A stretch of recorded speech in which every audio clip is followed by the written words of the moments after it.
اہدنا الصراط المستقیم صراط الذین انعمت علیہم غیر المغضوب علیہم ولا الضالین، کہ اے اللہ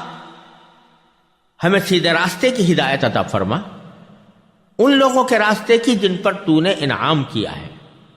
نہ کہ ان لوگوں کے راستے کی جن پر غضب نازل ہوا ہے، اور نہ ان کے راستے کی جو بھٹکے ہوئے ہیں۔ اب ان تین آیتوں میں سے پہلی آیت تو در حقیقت جامع دعا ہے، اہدنا الصراط المستقیم، اے اللہ ہمیں سیدھے راستے کی ہدایت عطا فرما۔ پھر اگلی آیت میں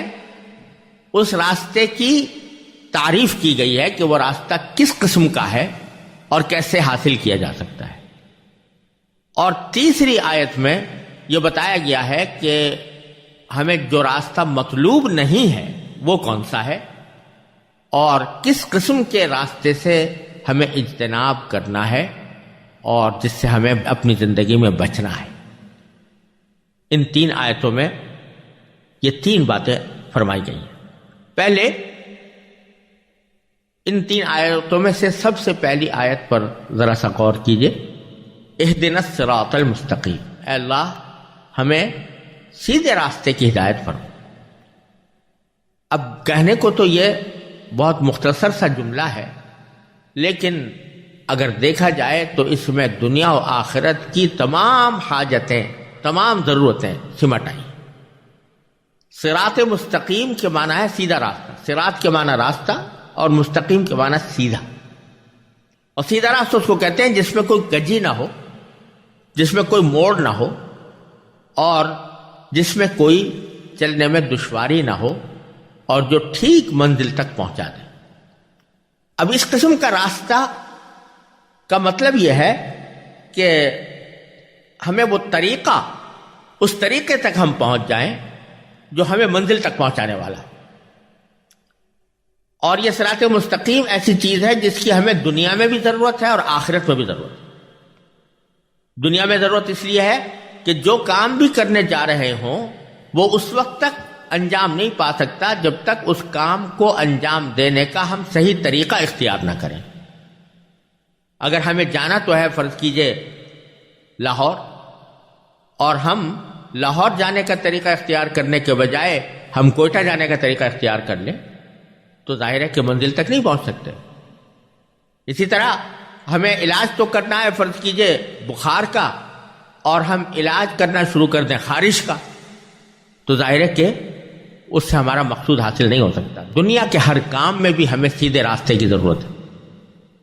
اور آخرت کے کاموں میں بھی سیدھے راستے کی ضرورت ہے، یعنی وہ راستہ کہ جس میں نہ افراط ہو نہ تفریط ہو، اعتدال کا راستہ، وہ راستہ جو اللہ تبارک و تعالی نے کامیابی کے لیے ہمارے واسطے متعین فرمایا ہے، اور جس کی نبی کریم سرور دو عالم صلی اللہ علیہ وسلم نے ہمیں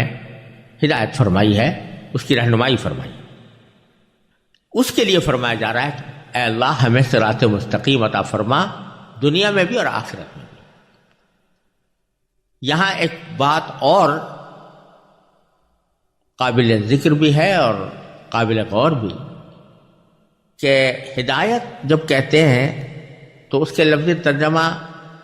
اردو میں عام طور سے رہنمائی سے کیا جاتا ہے۔ ہدایت کے معنی یہ ہے کہ ہمیں رہنمائی کر دیجئے سیدھے راستے کی، لیکن عربی زبان میں ہدایت کے دو مختلف معنی ہیں، اور کبھی وہ ایک معنی میں استعمال ہوتا ہے، کبھی دوسرے معنی میں استعمال ہوتا ہے۔ ایک معنی تو ہدایت کے یہ ہیں کہ فرض کیجئے ایک شخص آپ سے کسی منزل پر جانے کا پتہ پوچھ رہا ہے، تو آپ اس کو وہاں تک پہنچنے کا راستہ زبانی طور پر بتا دیتے ہیں کہ تم یہاں سے مثلا یہ سیدھی سڑک ہے، اس کے اوپر جانا، اور اتنی دور چلنے کے بعد دائیں طرف مڑ جانا، اور پھر کچھ دیر چلنے کے بعد بائیں طرف مڑ جانا، تو فلاں جگہ پہنچ کر تمہاری منزل آ جائے گی۔ آپ نے زبانی طور پر اس کو بتا دیا۔ اب یہ اس کا کام ہے کہ جو کچھ آپ نے زبانی بتایا ہے وہ اس پر عمل کر کے منزل تک پہنچے۔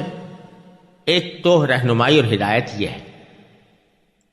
اور دوسری قسم ہدایت کی یہ ہے کہ جو شخص آپ سے پتہ پوچھ رہا ہے اس کو پہلے زبانی طور پر آپ پتہ نہیں سمجھاتے، بلکہ سامعین طور پر سمجھانے کے ساتھ ساتھ اس کا ہاتھ پکڑ کر آپ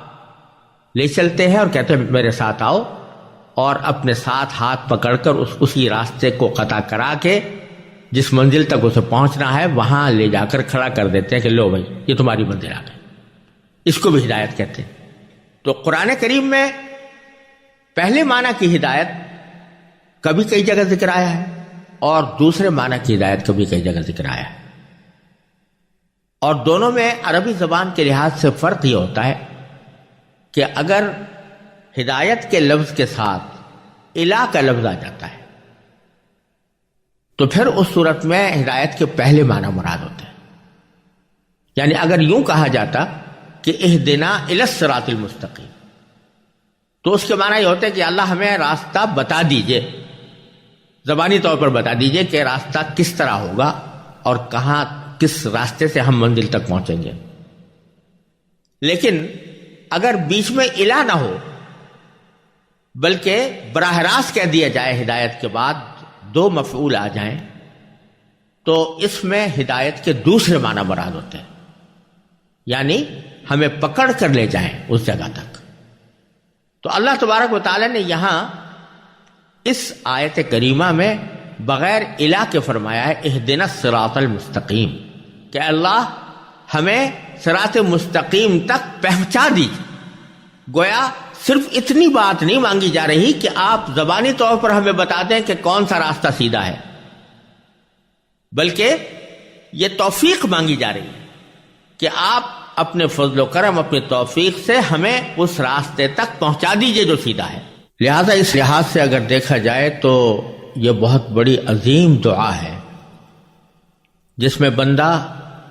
صرف یہ نہیں مانگ رہا کہ مجھے آپ راستہ